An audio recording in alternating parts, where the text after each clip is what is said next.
I'm going to introduce Michael Georgiou. Georgiou, yeah. Georgiou is going to talk to us about how SEO helped me close my $100,000 deal. Is it dollar deal? Yeah. Okay. Yeah. And I'm really curious about that. I'm going to let him get to the meat of what he's going to say. I think if you have questions, should we hold it to the end? Or do you want people to? Do you have a lot of slides to go through? About 12 or 13, I think. Okay, so I think we can hold the questions to the end, but if it's burning inside of you and you have to Yeah, let it sure. out, let Shoot. it out. Raise your hand, no problem. Definitely need to collaborate. So, Oh, yeah. so really appreciate you having me here. It's an honor to be here. It's great. I love speaking and providing insight. So it's definitely great to be here. So just to introduce myself, my name is Michael Georgiou. I'm the co-founder and chief marketing officer at Imaginovation. And today I really want to talk to you about basically how SEO, as you know, I mean, define, you know what SEO means. So basically how SEO gave us, me and my company, the opportunity to close those inbound leads, those inbound deals, and how to utilize your time effectively and efficiently. You're going to run into, I'm sure you're in different markets, different verticals, industries, selling various products and services. So essentially, this is more, not per se selling a $100,000 deal, but it's more using your time effectively to close those larger deals. So you don't, I don't want to say waste your time, but spend less time on the leads that don't really care about working with you. And it happens a lot. So this is kind of what that talk is about. And I want to guide you on some processes. So. So my company, just briefly, a little background, Imaginovation, we started, me and my business partner and brother-in-law, we started 5.5 years ago, November of 2011. The economy wasn't too good. I remember it was incredibly tough. It was a grind, but me and him basically just, it was kind of a blessing in disguise. We had the opportunity to start a web development firm. We just said, hey, you know what, let's do it and see how it goes. And the second week we started, we closed a pretty decently sized deal. We just thought, hey, this could be something. So we started off just doing websites, and now we do basically turnkey mobile and web application development, software, database development, custom, as I mentioned, custom website design. And we're also getting into IoT, Internet of Things, virtual reality, and AI in the next year or two. So we're definitely expanding. And also, me and Pete have built this company to about over 40 full-time people now. So it's a lot of work, but it's very rewarding. As you know, starting your own business is a grind, but it's definitely worth it. So just a little bit about me, so you get to know me a little bit. So I love to travel. I've been around the world. I did my master's degree at Bond University in Australia. So I was there for almost 2 years. I did it in Masters in Business Communications Marketing. And I highly recommend. Australia is amazing. I mean, you gotta visit if you haven't gone yet. And the education system is pretty remarkable as well. It's very, very difficult, harder than I thought. I would expect to have a lot more fun there, but it was studying too. Kind of mixed it, but it's okay.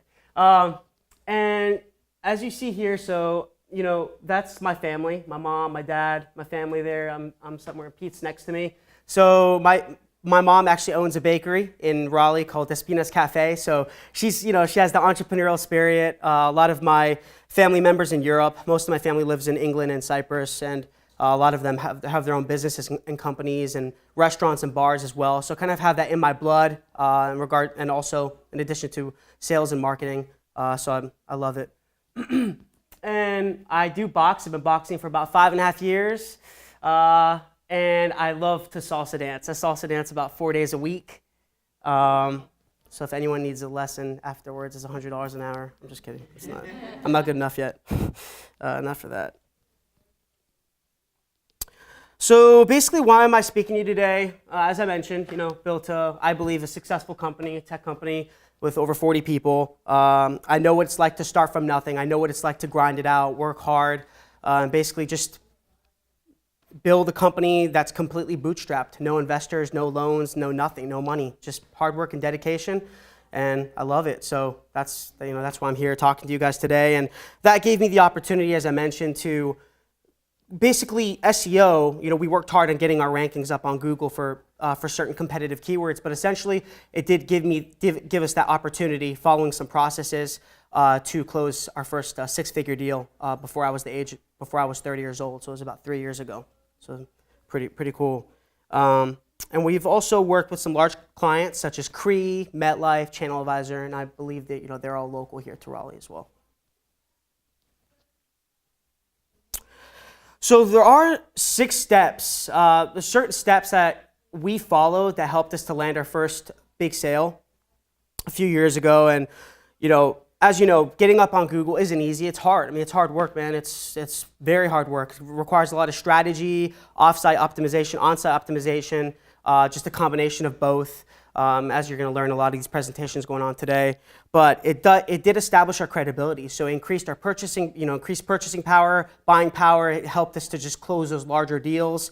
And it obviously increased our inbound leads. So just give us a lot more opportunity to grow our company and grow in revenue. For me, what worked is I incorporated a lot of passion and professionalism when I did try to land these big deals, in addition to being transparent and responsive. I think that's vital as well. And getting in front of the customer is also key. What worked for me, and I made this mistake when I first started. I was so busy, I was doing 1,000 things, and the thing is that you kind of, not making the excuse, but in a way that you're so busy, you're like, do I have time to meet this customer? I'm telling you, if you feel it's a good opportunity, get in front of them and meet with them. It goes a long way. It's crazy. It's just, sometimes I even regret when we first started, I'm like, man, I should have sat with a few more people. And so, you live and you learn. And what worked for us is generate and create a high quality and thorough proposal when you're sending to these leads, these promising leads. That's very important. Especially the larger deals, they want to see that you've put in time and effort into creating a proposal that includes their requirements. And I don't get too much detail because I know we're in so many different industries, but essentially you need to just be transparent with their needs and expectations in the proposal, and that also goes a long way. And for me, this is most important, at least for these steps, is be patient. I'm sure a lot of you guys know Gary Vaynerchuk, and he talks about patience all the time, but I've kind of lived it. We've been so patient these last 5.5 years, and there's so many times we wanted to quit, just because some of these larger deals, not even that, but even small deals, we spent so much time on the proposal, so much time, spending time with them trying to close them, and they just reject you. It's a lot of rejection. You just got to be patient, overcome adversity, and just move on and just love what you do. And it all comes together. If you're doing it for the right reasons, you work hard, it'll all come together. I definitely believe that. So being patient, don't seek that instant gratification, don't rush the process. That's vital as well. So how does SEO help sales? Well, as you know, it's qualified inbound marketing. It's basically a type of permission-based marketing. So when you are ranked on Google, you work hard. You have a team that of web designers or marketers that get you ranked on with these competitive keywords, and it does bring in these inbound leads. As you know, I'm not going to tell you something you don't know, but basically, since it's permission-based marketing, that gives you a lot of leverage and it improves your credibility. So like I said before, you have that much more power to sell and upsell at a higher cost.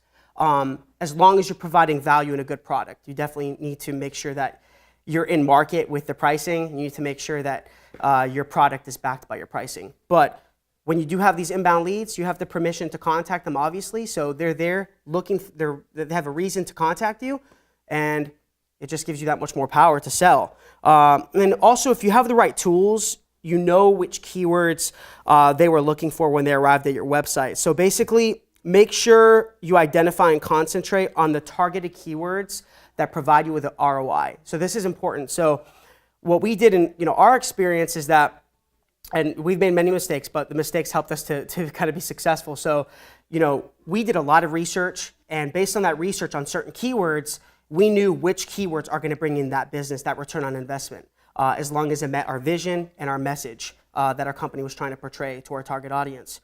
So make sure you do your research. I'm going to touch on that point in a few minutes, but that's important. And have a targeted brand message. I'll tell you recently what happened actually. So our company used to do everything. So we used to do digital marketing, website design, development, it was way too much. And I know you mentioned kind of focusing. So what we did recently in January, just a few months ago, is we decided to drop digital marketing services because it wasn't really giving us that return. Not that we didn't love it, we do love it, but it wasn't really our key focus. It wasn't really our strength, to be completely honest with you. Our strength was development. We're very technical people. I'm not, I'm just more marketing sales, but my team is. I kind of became technical over the years a little bit more, but essentially, we shifted focus and concentrated on development. And honestly, it's been crazy. We have, I think, like over 500% growth this year than last year. Yeah, so being focused, staying true to your goal, it's very, very helpful. So when you are ranked on Google, and this talk is not really on how to get ranked on Google, it's after the fact. It's what do you do to close these leads that are coming to your website or are calling you or emailing you. So in order to convert these leads that are coming to your website needs to look nice. It's that straightforward. It needs to be modern, clean, crisp, professional, needs to be to the point, portray your message effectively in just a few seconds. That's why I think there's a presentation on videos. Videos are powerful. That's the reason we have a video team, because we leverage our videos with our development. So when we build an app or website, we create a high quality 4K or animated video and we put it on the app or website. So it increases conversions. So when you have that call to action straight away and they know what you do, they see that you're good, they'll come to your website, but they're gonna also contact you. Because you guys know about bounce rates. You want to decrease bounce rate, right? So decreasing bounce rate means having a very clean and modern professional website. So SEO and website optimization go hand in hand. And obviously, as you know, SEO, like sales, is a numbers game. So there are 4 steps, I wouldn't say easy, kind of sort of easy, steps that will land your first big deal. And that's, so essentially pull marketing. That's step 1, is pulling them in, inbound sales approach. I'm not going to talk too much on this. I kind of mentioned it before, but you're basically getting the customer to come to you, not the other way around. You're not using a push marketing tactic like cold calling or outbound email campaign. I'm sure you use MailChimp. So pull marketing, like I said, it increases that power and that opportunity for you to close these deals because they're coming to you. Provides leverage to sell at a higher price point, and it's credibility. And it makes you different. Because SEO, just because getting on the top 3 or 4 spots on the first page of Google, I think from what the statistics we read is it's more likely getting 75% click-through rate than being ranked on the 2nd or 3rd page. So it gives you that competitive advantage just because it is difficult, especially targeting these competitive keywords. Step 2 is stalk them, not literally, don't go to their house, but kind of just be aggressive. Show that you want to work with these leads that come to you. And as I mentioned before, do your research and planning. So what we do is when a lead comes to us and they send an email inquiry or they call us, what we do is we're incredibly responsive. We'll definitely give them a call straight away. Responsiveness is very important when you're trying to close a deal, but we don't try to close the deal straight away. So we're kind of patient with the process. We do our research and planning. We ask ourselves certain questions when a lead comes to us. Let's just say, for example, MetLife. When they came to us, they found us on Google. I can't believe it. It's crazy. So they were looking for, video development and things like that. So the thing is that we did a lot of research. I didn't really know, I knew their insurance company, but I didn't know too much about them. I didn't know, and this is kind of more for SMBs when you need to know a lot more about them because obviously a large company is a large company. You're not going to ask yourself who Coca-Cola is. But for a SMB, small to medium-sized business, you need to really do your research and see how do they find you? Which links did they click on? Did they find us on LinkedIn? Did they find us on YouTube? Which keywords did they search? So then it gives you a little bit of a discussion when you start that meeting. And they see, at least clients have told me that, I was really impressed with the research that you did on our company and on how we found you. It was crazy. Like, it shows that you really want to work with us because it's about working with people. You need to work with people. So you need to try to learn and get to know who they are and their company. So this is the most important step for me, is vetting them. So this is a process that we've implemented about 8 months ago. The vetting process, you need to think of it as kind of like when you're interviewing employees, or kind of like you're in the hiring process, and you need to find a way to filter them out, right? And see which ones are good, see which ones are bad, or they're not good fit for you. So it's the same thing with leads. There's gonna be so many leads, guys. I'll tell you, we've been through some crazy times with leads. As much as I love them, we've spent some time with leads that we didn't vet them. So we didn't, in a way, we didn't interview them. We didn't filter them. We didn't ask as many questions. We were kind of a little bit desperate to close the deal, especially as a startup. When you're a startup, you want to put food on the table. You need to grow the company, right? Build your portfolio. You're going to do whatever it takes. And that's great. You need to have that mentality, but you need to find a way to vet them so you spend your time on the leads that actually want to work with you and the leads that do not. Because there are going to be ones that are just shopping for quotes, and they don't care about working with you. I've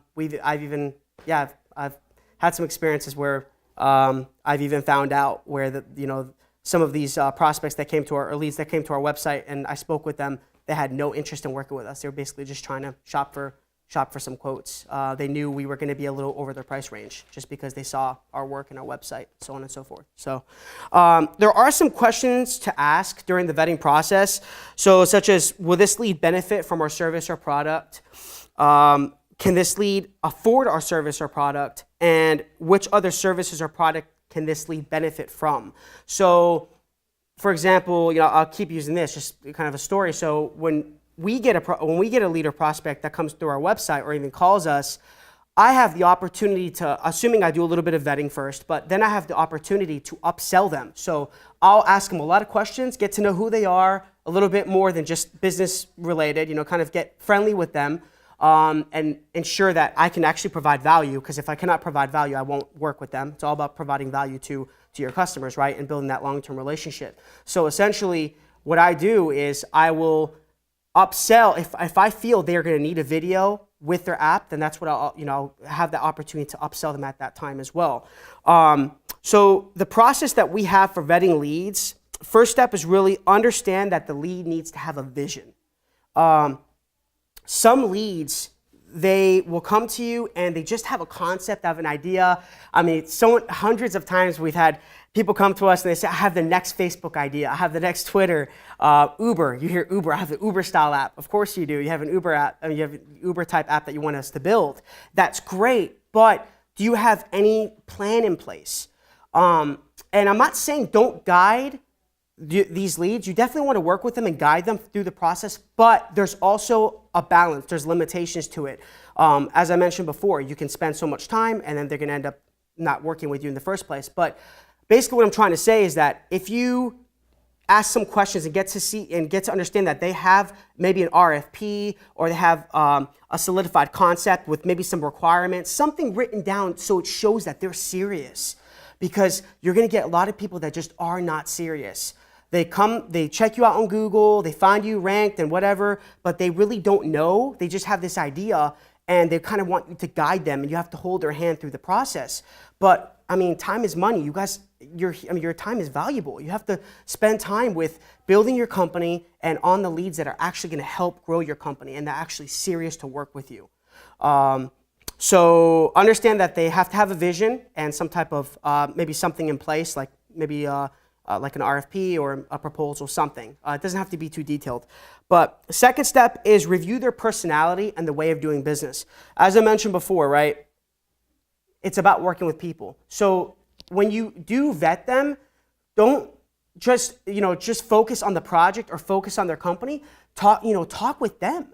And the reason I'm saying this, I know some of these things seem kind of common sense, but you'd be surprised. I've spoken with executives and decision makers that they don't even do this. They're so aggressive in trying to close the deal. They're so pushy, and you know that. People are calling you all the time. They're like, oh, hey, you want to buy from me, whatever. You don't even know who they are. So try to get to know them. And not on a personal level, but hey, can we grab a beer together, or can we get some coffee and just kind of it's just get to know them a little bit more of their habits and whether they're, they're people that you can actually work with for a long time. You want to build long-term relationships and trust with these people that are essentially going to give you more business, and it's going to go hand. It's a two-way street. So it goes hand in hand. Listen to your instinct. So what we call is the red flag alert. I'm sorry. It skipped. Oh.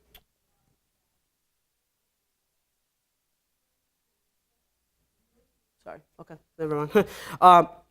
So basically, listen to your instinct. There's a red flag alert. So when you are vetting these leads, and this goes back to when you're kind of getting them on a little bit more personal level than just kind of discussing the project in general, is you're gonna talk to people that some are unprofessional. We've spoken to some that use profanity on the phone, and yet we would work with them because we wanted to close the deal. We wanted to, as a startup, sometimes, like I said, you do whatever it takes, but we're not a startup anymore, so we've lived and we learned. So I want to make sure I provide this insight to you guys. But essentially is you're gonna feel, hey, I don't know if I should work with this person. I don't feel good about this. There's something wrong. They don't even have a budget. They have no idea what they want. They've kind of used some profanity over the phone. I'll be real with you. I mean, it happens. You guys know it. And yet we did business with them. So there was a story actually that we made this mistake. I think it was like the third customer that we worked with, and it was a mobile application that we closed. And I saw some red flags in this person, and I didn't listen to my instinct or my gut, and I went along with it. Me and my team went along with it, and basically, we finished the project, but we parted ways. It didn't end up well, and we even saw this person on Judge Judy a few weeks after. So it kind of showed us, hey, we were right. What did we do? Listen to your instinct. Listen to your gut. That's important. And also, this is pretty funny, actually. This happened 2 years ago. So I didn't follow the vetting process, kind of just trying to work with them as well, kind of going in there blind a little bit. And it was, I believe it was a married couple. We were in the room, and they ended up having a huge fight, just them two, in front of me when I'm sitting there. Yeah, so kind of, you're going to experience it all. So that's why there's a vetting process.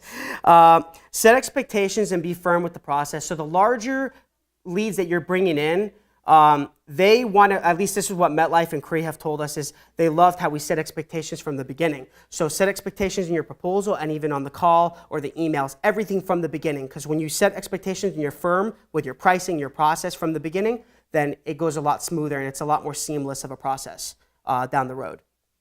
And they also see that you're confident as well when you're a little bit more firm and you know who you are. You know how you can deliver a product or service to them.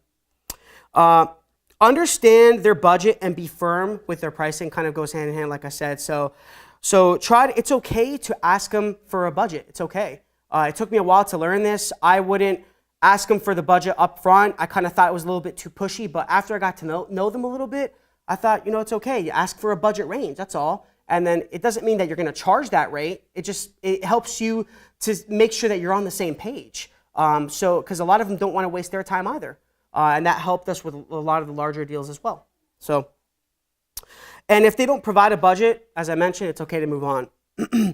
What we do is we document our efforts. So we use CRMs, as you guys know, probably Salesforce. We use HubSpot, Lead Forensics, and we use, pretty much HubSpot and Jira. Jira is pretty cool tool as well. So we document all of our efforts from start to finish during the lead process and the project process, but I won't talk about the project process. So the lead process from start to finish, these are the promising leads. Try to document everything. Document everything from start to finish because you might make a mistake. Most likely you will. So if you do lose that lead, you have it documented there in some type of CRM or any documentation management system. So document your efforts. And last step is basically do not show desperation. The more desperation you show, you lose leverage and you won't be able to sell at a higher cost.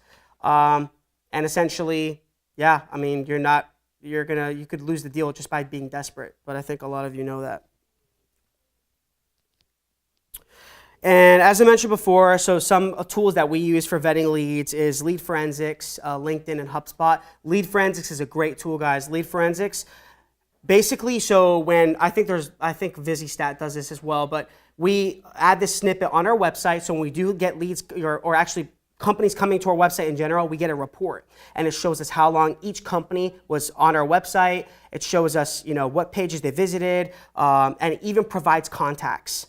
So you can contact these people and you just pay per contact. So it's a pretty cool tool, and this helps us to research and plan. So when we do get a company, let's just say like Cree or whoever it is, we go through and see which pages they visited. Oh, they went to our mobile application page, or they were on there for 5 minutes. So kind of just creates that discussion.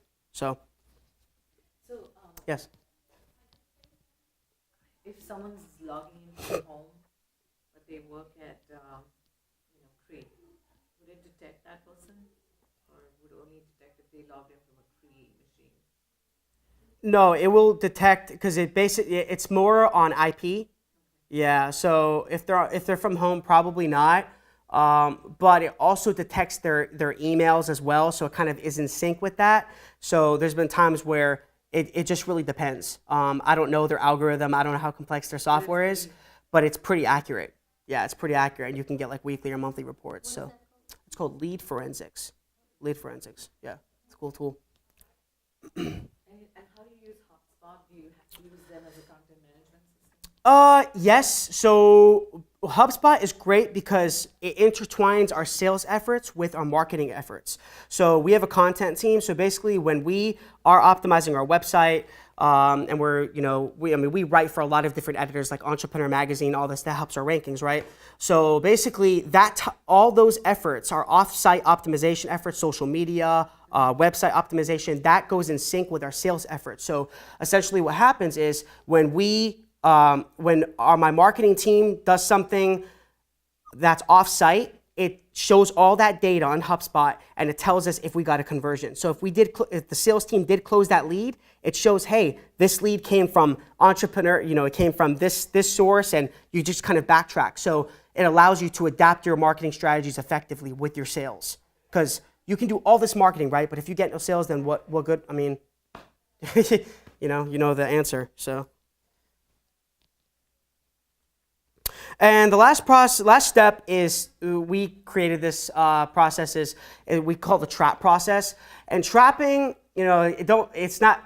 I want to make sure it's not misleading. So trapping is just basically that you do such a great job during the entire process that they're not going to want to go anywhere else. We've had some companies come to us that we did such a great job during the entire lead process from start to finish that they didn't even look at another competitor.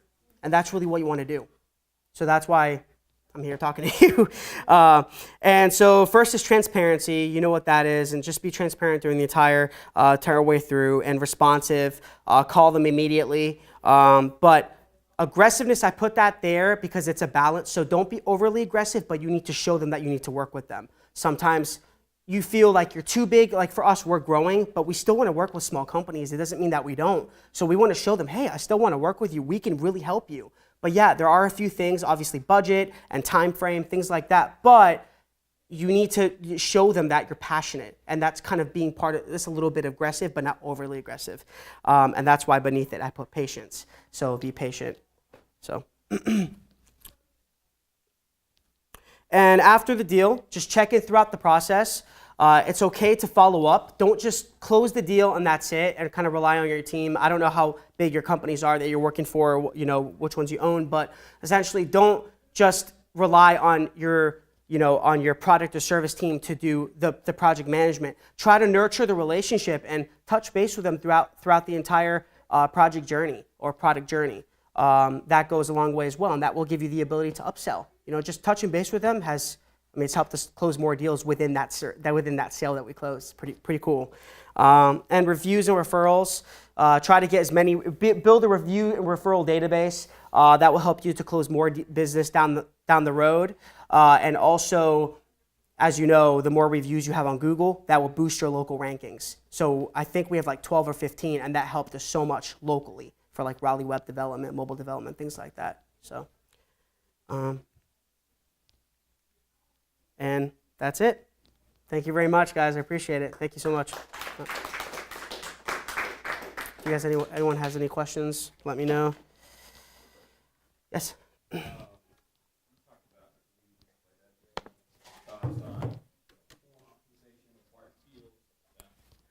When, like on the contact form? Yeah. So what's worked is you want to have as least as possible. People don't want to fill out a huge form, and actually that's a great question because a lot of companies do it and they lose leads and conversions. So just keep it maybe name, first and last name, company, email, and maybe like a message. And sometimes people even have limitations on their messages, but I wouldn't do that. It depends on your industry. For us, we like to receive requirements from them, but we'll also sit down with them and work with them. If they're a promising lead, we'll work with them on the requirements. We'll actually sit down with them. Our forum?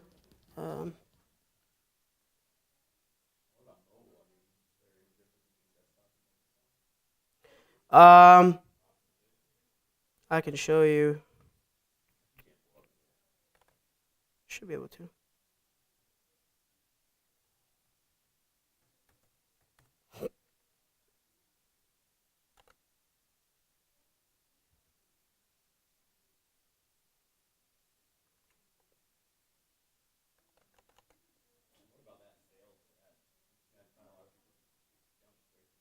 Yeah. So what we did, this computer's kind of funky, but basically, so this is more mobile right now. This probably can show you just because of the computer, but this is, if you look on your mobile phone, Imaginovation.net, so it's easy for them to just click on Sales Imagination and go straight to the email instead of having to fill out a form. So that helped us, because we had a form before, and we're like, okay, guys, we're not getting any leads. What's going on? We changed it, and then boom, crazy. Yeah, it's a huge improvement. And same with the number, but you know that you just click the number. So what did you change? So what we did before, we've redesigned our website in the last 5 years about 7 times. So what we did, or 6 times. So what we did before is we would have, we would have an actual form. Like sometimes we had a form there. We saw a lot of competitors. We saw, hey, some of our competitors have it. Let's try to see if it works. It didn't work. It didn't work. So that's why we changed it. And we've been sticking with this strategy for a while. So that's why we have the number. How many people actually click on request a quote versus just call or email? It's about, according to my marketing team, we get more requested quotes than we do get calls, just because sometimes people don't want to spend the time to chat with you straight away. They want to kind of get a little understanding of your cost. So when you click that button, what do you bring up, a form? Yes, good question. So let's see if it works. Let me see if I can expand this. I'd like to. It's like limited. Can't do it. Okay. But yeah, so basically, they just have a form, so they can either contact here and enter CAPTCHA is important because you're going to get a lot of spam. Yeah. Tons of spam. So make sure you have a CAPTCHA. Security is very important because you're going to get.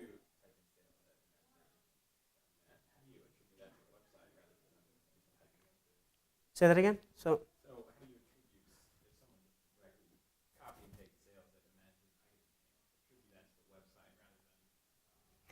You can't.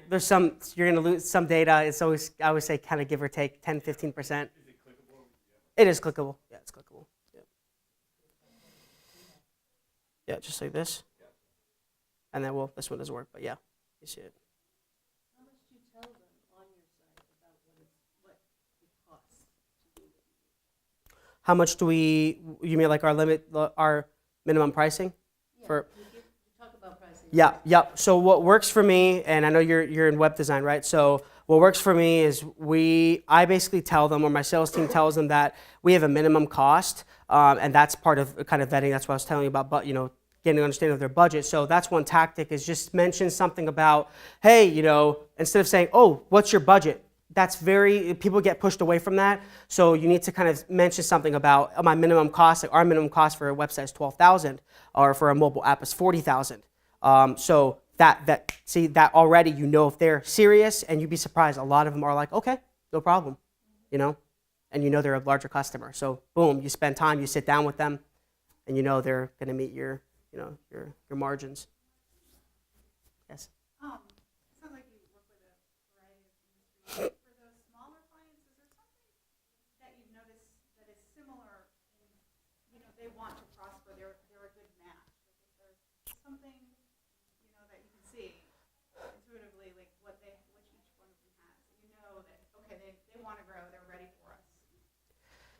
Yes. So some of the small, you're talking about startups or small companies? Well, both. Okay.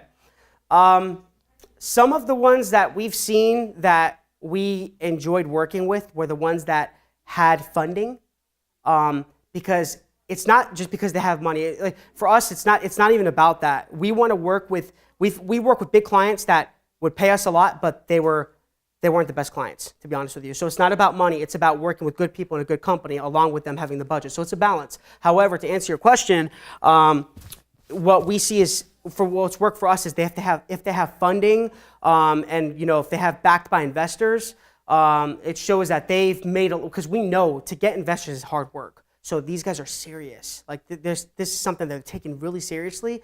And in addition, I'll implement the vetting process. I want to make sure that I like them. You want to make sure they're likable and you want to work with them for a long time.